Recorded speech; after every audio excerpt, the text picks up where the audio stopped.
الرحیق المختوم، ابتدائی مسلمانوں کا صبر و ثبات اور اس کے اسباب و عوامل۔ یہاں پہنچ کر گہری سوجھ بوجھ اور مضبوط دل و دماغ کا آدمی بھی حیرت زدہ رہ جاتا ہے، اور بڑے بڑے عقلاء دم بخود ہو کر پوچھتے ہیں، آخر وہ کیا اسباب و عوامل تھے جنہوں نے مسلمانوں کو اس قدر انتہائی اور معجزانہ حد تک ثابت قدم رکھا؟ آخر مسلمانوں نے کس طرح ان بے پایہ مظالم پر صبر کیا جنہیں سن کر رونگٹے کھڑے ہو جاتے ہیں اور دل لرز اٹھتا ہے؟ بار بار کھٹکنے اور دل کی تہوں سے ابھرنے والے اس سوال کے پیش نظر مناسب معلوم ہوتا ہے کہ ان اسباب و عوامل کی طرف ایک سرسری اشارہ کر دیا جائے۔ ان میں سب سے پہلا اور اہم سبب اللہ کی ذات واحد پر ایمان اور اس کی ٹھیک ٹھیک معرفت ہے، کیونکہ جب ایمان کی بشاشت دلوں میں جاگوزی ہو جاتی ہے تو وہ پہاڑوں سے ٹکرا جاتا ہے اور اسی کا پلہ بھاری رہتا ہے، اور جو شخص ایسے ایمان محکم اور یقین کامل سے بہراور ہو، وہ دنیا کی مشکلات کو خواہ وہ جتنی بھی زیادہ ہوں اور جیسی بھی بھاری بھرکم، خطرناک اور سخت ہوں، اپنے ایمان کے بالمقابل اس کائی سے زیادہ اہمیت نہیں دیتا جو کسی بند توڑ اور خلا شکن سیلاب کی بالائی سطح پر جم جاتی ہے۔ اس لیے مومن اپنے ایمان کی حلاوت، یقین کی تازگی اور اتحاد کی بشاشت کے سامنے ان مشکلات کی کوئی پرواہ نہیں کرتا، کیونکہ فَأَمَّا الزَّبَدُ فَيَذْهَبُ جُفَاءً وَأَمَّا مَا يَنفَعُ النَّاسَ فَيَمْكُثُ فِي الْأَرْضِ۔ جو جھاگ ہے وہ تو بیکار ہو کر اڑ جاتا ہے، اور جو لوگوں کو نفع دینے والی چیز ہے وہ زمین میں برقرار رہتی ہے۔ پھر اسی ایک سبب سے ایسے اسباب وجود میں آتے ہیں جو اس صبر و ثبات کو قوت بخشتے ہیں۔ مثلا پرکشش قیادت، نبی اکرم صلی اللہ علیہ وسلم جو امت اسلامیہ ہی نہیں بلکہ ساری انسانیت کے سب سے بلند پایہ قائد و رہنما تھے، ایسے جسمانی جمال، نفسانی کمال، کریمانہ اخلاق، بعظمت کردار اور شریفانہ عادات و اطوار سے بہراور تھے کہ دل خود بخود آپ صلی اللہ علیہ وسلم کی جانب کھینچے جاتے تھے، اور طبیعتیں خود بخود آپ صلی اللہ علیہ وسلم پر نچھاور ہوتی تھیں، کیونکہ جن کمالات پر لوگ جان چھڑکتے ہیں ان سے آپ صلی اللہ علیہ وسلم کو اتنا بھرپور حصہ ملا تھا کہ کسی اور انسان کو دیا ہی نہیں گیا۔ آپ صلی اللہ علیہ وسلم شرف و عظمت اور فضل و کمال کی سب سے بلند چوٹی پر جلوہ فگن تھے۔ عفت و امانت، صدق و صفا اور جملہ امور خیر میں آپ صلی اللہ علیہ وسلم کا وہ امتیازی مقام تھا کہ رفقا آپ صلی اللہ علیہ وسلم کے دشمنوں کو بھی آپ صلی اللہ علیہ وسلم کی اکتائی و انفرادیت پر کبھی شک نہ گزرا۔ آپ صلی اللہ علیہ وسلم کی زبان سے جو بات نکل گئی، دشمنوں کو بھی یقین ہو گیا کہ وہ سچی ہے اور ہو کر رہے گی۔ واقعات اس کی شہادت دیتے ہیں۔ ایک بار قریش کے ایسے 3 آدمی اکٹھے ہوئے جن میں سے ہر ایک نے اپنے بقیہ 2 ساتھیوں سے چھپ چھپا کر تنہا قرآن مجید سنا تھا، لیکن بعد میں ہر ایک کا راز دوسرے پر فاش ہو گیا تھا۔ انہی تینوں میں سے ایک ابو جہل تھا۔ تینوں اکٹھے ہوئے تو ایک نے ابو جہل سے دریافت کیا کہ بتاؤ، تم نے جو کچھ محمد صلی اللہ علیہ وسلم سے سنا ہے اس کے بارے میں تمہاری رائے کیا ہے؟ ابو جہل نے کہا، میں نے کیا سنا ہے؟ بات دراصل یہ ہے کہ ہم نے اور بنو عبد مناف نے شرف و عظمت میں ایک دوسرے کا مقابلہ کیا۔ انہوں نے غرباء و مساکین کو کھلایا تو ہم نے بھی کھلایا، انہوں نے داد و دہش میں سواریاں عطا کی تو ہم نے بھی عطا کی، انہوں نے لوگوں کو عطیات سے نوازا تو ہم نے بھی ایسا کیا، یہاں تک کہ جب ہم اور وہ گھٹنوں گھٹنوں ایک دوسرے کے ہم پلہ ہو گئے اور ہماری اور ان کی حیثیت ریس کے 2 مد مقابل گھوڑوں کی ہو گئی، تو اب بنو عبد مناف کہتے ہیں کہ ہمارے اندر ایک نبی ہے جس کے پاس آسمان سے وحی آتی ہے، بھلا بتائیے ہم اسے کب پا سکتے ہیں؟ خدا کی قسم ہم اس شخص پر کبھی ایمان نہ لائیں گے اور اس کی ہرگز تصدیق نہ کریں گے۔ چنانچہ ابو جہل کہا کرتا تھا، اے محمد صلی اللہ علیہ وسلم، ہم تمہیں جھوٹا نہیں کہتے، لیکن تم جو کچھ لے کر آئے ہو اس کی تکذیب کرتے ہیں۔ اسی بارے میں اللہ تعالیٰ نے یہ آیت نازل فرمائی، فَإِنَّهُمْ لَا يُكَذِّبُونَكَ وَلَكِنَّ الظَّالِمِينَ بِآيَاتِ اللَّهِ يَجْحَدُونَ۔ یہ لوگ آپ کو نہیں جھٹلاتے بلکہ یہ ظالم اللہ کی آیتوں کا انکار کرتے ہیں۔ اس واقعے کی تفصیل گزر چکی ہے کہ ایک روز کفار نے نبی صلی اللہ علیہ وسلم کو 3 بار لعن طعن کی۔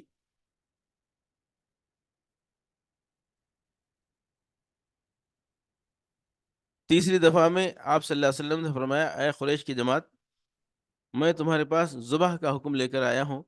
تو یہ بات ان پر اس طرح اثر کر گئی کہ جو شخص عداوت میں سب سے بڑھ کر تھا، وہ بھی بہتر سے بہتر جو جملہ پا سکتا تھا اس کے ذریعے آپ صلی اللہ علیہ وسلم کو راضی کرنے کی کوشش میں لگ گیا۔ اسی طرح اس کی بھی تفصیل گزر چکی ہے کہ جب حالت سجدہ میں آپ صلی اللہ علیہ وسلم پر اوجھڑی ڈالی گئی اور آپ صلی اللہ علیہ وسلم نے سر اٹھانے کے بعد اس حرکت کے کرنے والوں پر بددعا کی، تو ان کی ہنسی ہوا ہو گئی اور ان کے اندر غم و خلق کی لہر دوڑ گئی۔ انہیں یقین ہو گیا کہ اب ہم بچ نہیں سکتے۔ یہ واقعہ بھی بیان کیا جا چکا ہے کہ آپ صلی اللہ علیہ وسلم نے ابو لہب کے بیٹے عتیبہ پر بددعا کی، تو اسے یقین ہو گیا کہ وہ آپ صلی اللہ علیہ وسلم کی بددعا کی زد سے بچ نہیں سکتا۔ چنانچہ اس نے ملک شام کے سفر میں شیر کو دیکھتے ہی کہا، واللہ محمد صلی اللہ علیہ وسلم نے مکے میں رہتے ہوئے مجھے قتل کر دیا۔ ابی بن خلف کا واقعہ ہے کہ وہ بار بار آپ صلی اللہ علیہ وسلم کو قتل کی دھمکیاں دیا کرتا تھا۔ ایک بار آپ صلی اللہ علیہ وسلم نے جواباً فرمایا، تم نہیں بلکہ میں تمہیں قتل کروں گا انشاءاللہ۔ اس کے بعد جب آپ صلی اللہ علیہ وسلم نے جنگ احد کے روز ابی کی گردن پر نیزہ مارا، تو اگرچہ اس سے معمولی خراش آئی تھی، لیکن ابی برابر یہی کہے جا رہا تھا کہ محمد صلی اللہ علیہ وسلم نے مجھے مکے میں کہا تھا کہ میں تمہیں قتل کروں گا، اس لیے اگر وہ مجھ پر تھوک ہی دیتا تو بھی میری جان نکل جاتی۔ اسی طرح ایک بار حضرت سعد بن معاذ نے مکے میں امیہ بن خلف سے کہہ دیا کہ میں نے رسول اللہ صلی اللہ علیہ وسلم کو یہ فرماتے سنا ہے کہ مسلمان تمہیں قتل کریں گے، تو اس سے امیہ پر سخت گھبراہٹ طاری ہو گئی، جو مسلسل قائم رہی۔ چنانچہ اس نے عہد کر لیا کہ وہ مکے سے باہر ہی نہ نکلے گا، اور جب جنگ بدر کے موقع پر ابو جہل کے اصرار پر مجبور ہو کر نکلنا پڑا، تو اس نے مکے کا سب سے تیز رو اونٹ خریدا تاکہ خطرے کی علامات ظاہر ہوتے ہی چمپت ہو جائے۔ ادھر جنگ میں جانے پر آمادہ دیکھ کر اس کی بیوی نے بھی ٹوکا کہ ابو صفوان، آپ کے اسروی بھائی نے جو کچھ کہا تھا اسے آپ بھول گئے؟ ابو صفوان نے جواب میں کہا کہ نہیں، بلکہ میں خدا کی قسم ان کے ساتھ تھوڑی ہی دور جاؤں گا۔ یہ تو آپ صلی اللہ علیہ وسلم کے دشمنوں کا حال تھا۔ باقی رہے آپ صلی اللہ علیہ وسلم کے صحابہ اور رفقا، تو آپ صلی اللہ علیہ وسلم تو ان کے لیے دیدہ و دل اور جان و روح کی حیثیت رکھتے تھے۔ ان کے دل کی گہرائیوں سے آپ صلی اللہ علیہ وسلم کے لیے حب صادق کے جذبات اس طرح ابلتے تھے جیسے نشیب کی طرف پانی بہتا ہے، اور جان و دل اس طرح آپ صلی اللہ علیہ وسلم کی طرف کھینچتے تھے جیسے لوہا مقناطیس کی طرف کھینچتا ہے۔ آپ کی صورت ہر جسم کا حولہ تھی، اور آپ کا وجود ہر دل کے لیے مقناطیس۔ اس محبت و فداکاری اور جانثاری و جان سپاری کا نتیجہ یہ تھا کہ صحابہ کرام کو یہ گوارا نہ تھا کہ آپ صلی اللہ علیہ وسلم کے ناخن میں خراش تک آ جائے، یا آپ صلی اللہ علیہ وسلم کے پاؤں میں کانٹا ہی چپ جائے، خواہ اس کے لیے ان کی گردنیں ہی کیوں نہ کاٹ دی جائیں۔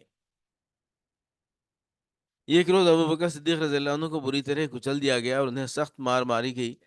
عتبہ بن ربیعہ ان کے قریب آ کر انہیں 2 پیون لگے ہوئے جوتوں سے مارنے لگا، چہرے کو خصوصیت سے نشانہ بنایا، پھر پیٹ پر چڑھ گیا۔ کیفیت یہ تھی کہ چہرے اور ناک کا پتہ نہیں چل رہا تھا۔ پھر ان کے قبیلے بنو تیم کے لوگ انہیں ایک کپڑے میں لپیٹ کر گھر لے گئے۔ انہیں یقین تھا کہ اب یہ زندہ نہ بچیں گے، لیکن دن کے خاتمے کے قریب ان کی زبان کھل گئی، اور زبان کھلی تو یہ بولے کہ رسول اللہ صلی اللہ علیہ وسلم کیا ہوئے؟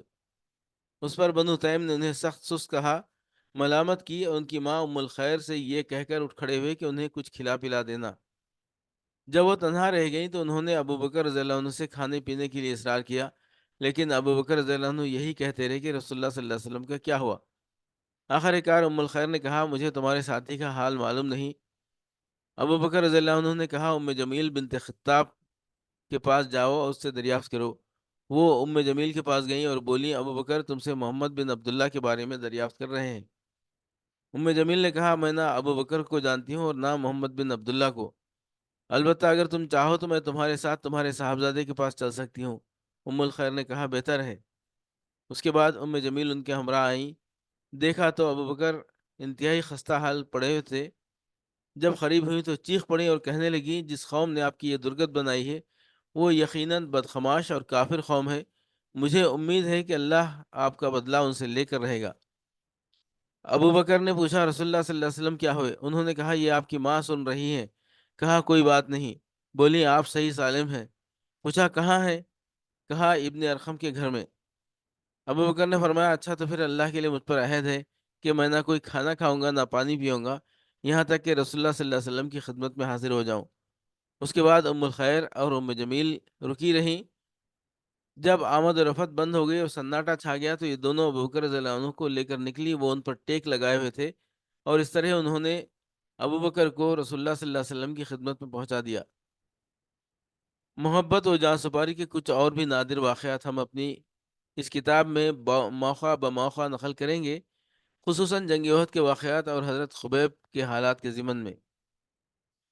3، احساس ذمہ داری۔ صحابہ کرام جانتے تھے کہ یہ مشتخاک جسے انسان کہا جاتا ہے اس پر کتنی بھاری بھرکم اور زبردست ذمہ داریاں ہیں، اور یہ کہ ان ذمہ داریوں سے کسی صورت میں گریز اور پہلو تہی نہیں کی جا سکتی، کیونکہ اس گریز کے جو نتائج ہوں گے وہ موجودہ ظلم و ستم سے زیادہ خوفناک اور ہلاکت آفرین ہوں گے، اور اس گریز کے بعد خود ان کو اور ساری انسانیت کو جو خطرہ لاحق ہوگا وہ اس قدر شدید ہوگا کہ اس ذمہ داری کے نتیجے میں پیش آنے والی مشکلات اس خسارے کے مقابل کوئی حیثیت نہیں رکھتی۔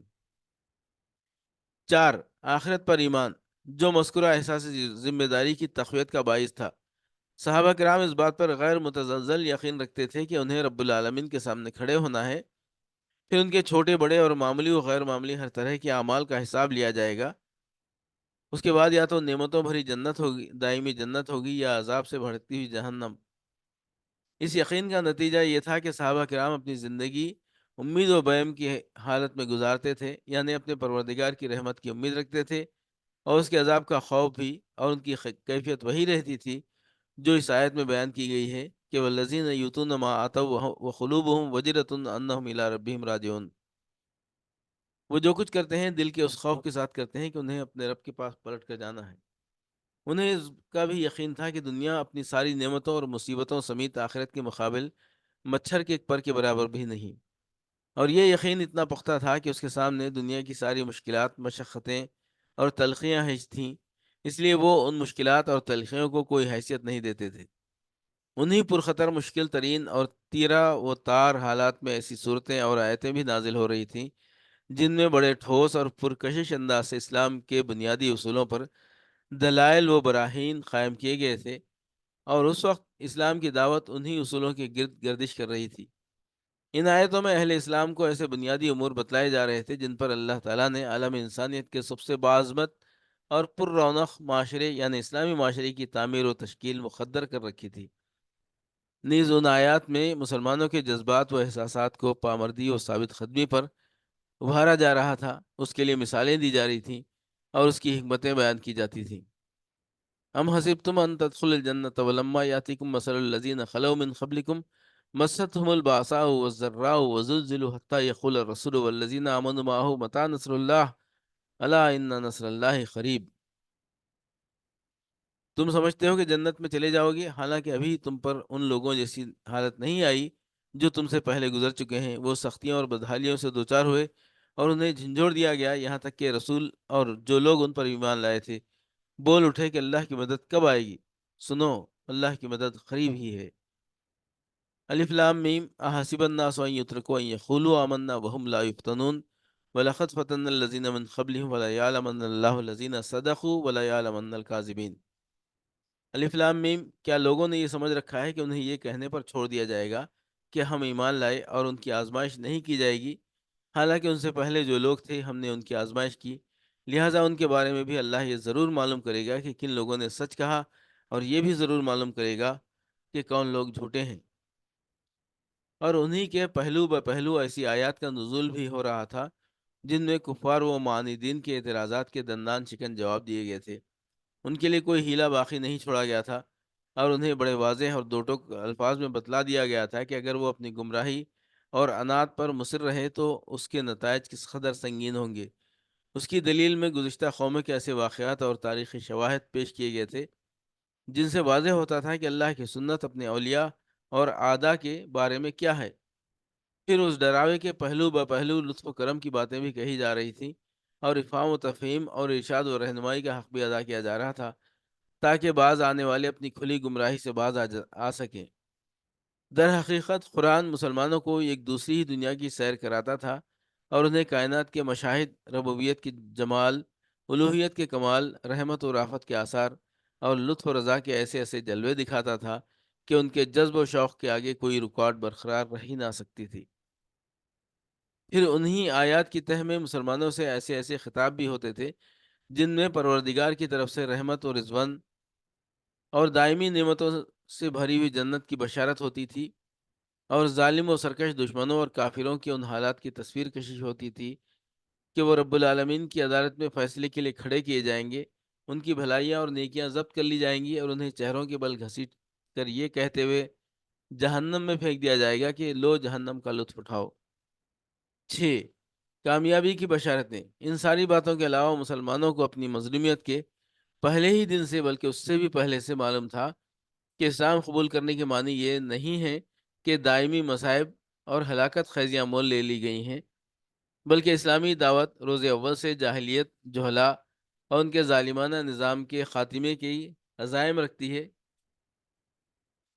اور اس دعوت کا ایک اہم نشانہ یہ بھی ہے کہ وہ روئے زمین پر اپنا اثر و نفوذ پھیلائے اور دنیا کے سیاسی موقف پر اسی طرح غالب آ جائے کہ انسانی جمعیت اور اقوام عالم کو اللہ کی مرضی کی طرف لے جا سکے اور انہیں بندوں کی بندگی سے نکال کر اللہ کی بندگی میں داخل کر سکے۔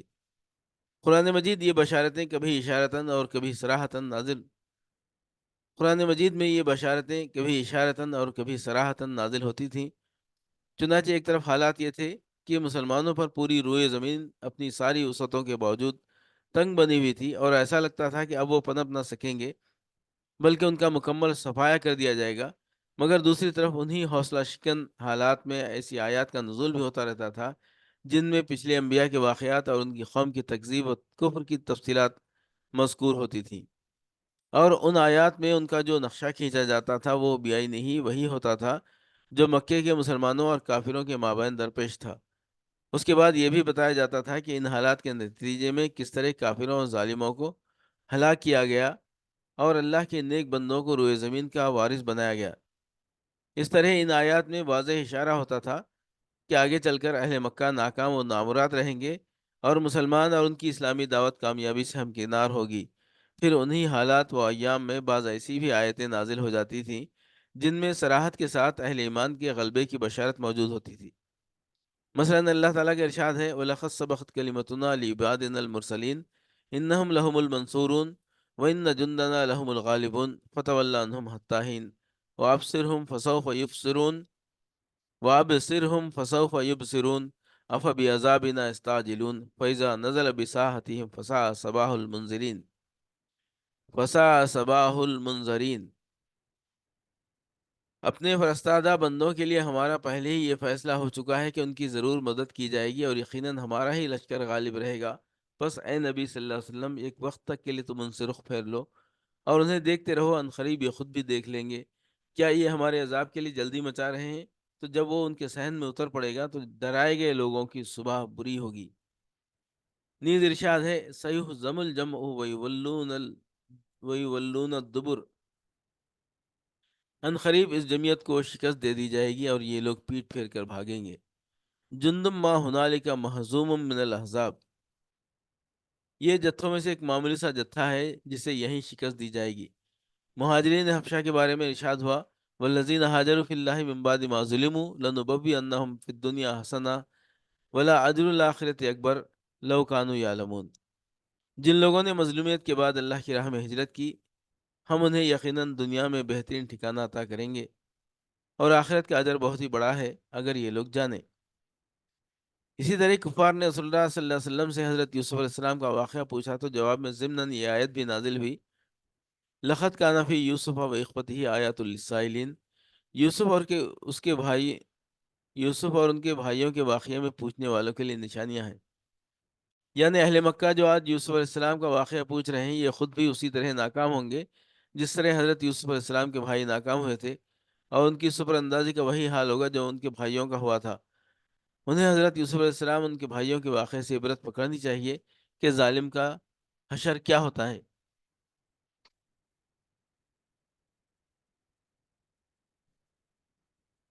یہ ایک جگہ پیغمبروں کا ذکر کرتے ہوئے ارشاد ہوا وقال الذین کفروا لرسلہم لنخرجنکم من ارضنا او لتعودن فی ملتنا،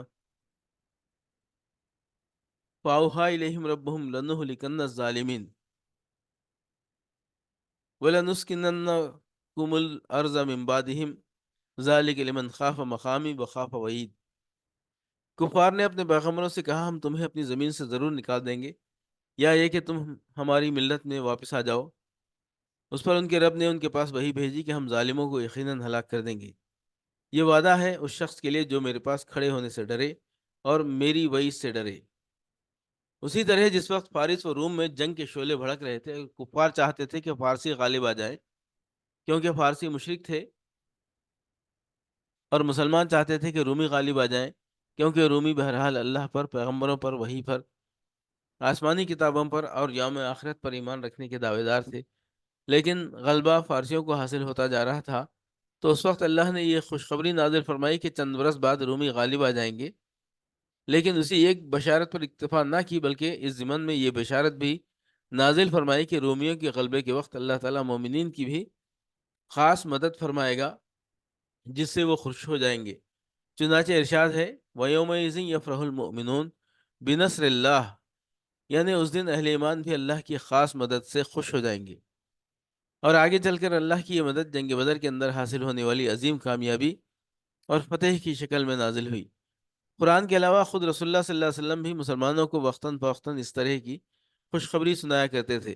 چنانچہ موسم حج میں آپ عکاظ، مجنہ اور ذوالمجاز کے بازاروں میں لوگوں کے اندر تبلیغ رسالت کے لیے تشریف لے جاتے تو صرف جنت ہی کی بشارت نہیں دیتے تھے، بلکہ دو ٹوک لفظوں میں اس کا بھی اعلان فرماتے تھے، یا ایھا الناس قولوا لا الہ الا اللہ تفلحوا وتملکوا بها العرب وتدین لکم بها العجم فاذا متم کنتم ملوکا فی الجنہ۔ لوگوں لا الہ الا اللہ کہو، کامیاب رہو گے اور اس کی بدولت عرب کے بادشاہ بن جاؤ گے، اور اس کی وجہ سے عجم بھی تمہارے زیر نگین آ جائے گا۔ پھر جب تم وفات پاؤ گے تو جنت کے اندر بادشاہ ہوگے۔ یہ واقعہ پچھلے صفحات میں گزر چکا ہے کہ جب عتبہ بن ربیعہ نے آپ صلی اللہ علیہ وسلم کو متاع دنیا کی پیشکش کر کے سودے بازی کرنی چاہیے، اور آپ صلی اللہ علیہ وسلم نے جواب میں حامیم تنزیل سجدہ کی آیات پڑھ کر سنائی، تو عتبہ کو یہ توقع بن گئی کہ انجام کار آپ غالب رہیں گے۔ اسی طرح ابو طالب کے پاس آنے والے قریش کے آخری وفد سے آپ صلی اللہ علیہ وسلم کی جو گفتگو ہوئی تھی اس کی بھی تفصیلات گزر چکی ہیں۔ اس موقع پر بھی آپ صلی اللہ علیہ وسلم نے پوری صراحت کے ساتھ فرمایا تھا کہ آپ صلی اللہ علیہ وسلم ان سے صرف ایک بات چاہتے ہیں، جسے وہ مان لیں تو عرب ان کا تابع فرمان ہو جائے اور حجم پر ان کی بادشاہت قائم ہو جائے۔ حضرت خباب بن ارد کا ارشاد ہے کہ ایک بار میں خدمت نبوی صلی اللہ علیہ وسلم میں حاضر ہوا۔ آپ کعبے کے سائے میں ایک چادر کو تکیہ بنائے تشریف فرما تھے۔ اس وقت ہم مشرکین کے ہاتھوں سختی سے دوچار تھے۔ میں نے کہا کیوں نہ آپ صلی اللہ علیہ وسلم اللہ سے دعا فرمائیں۔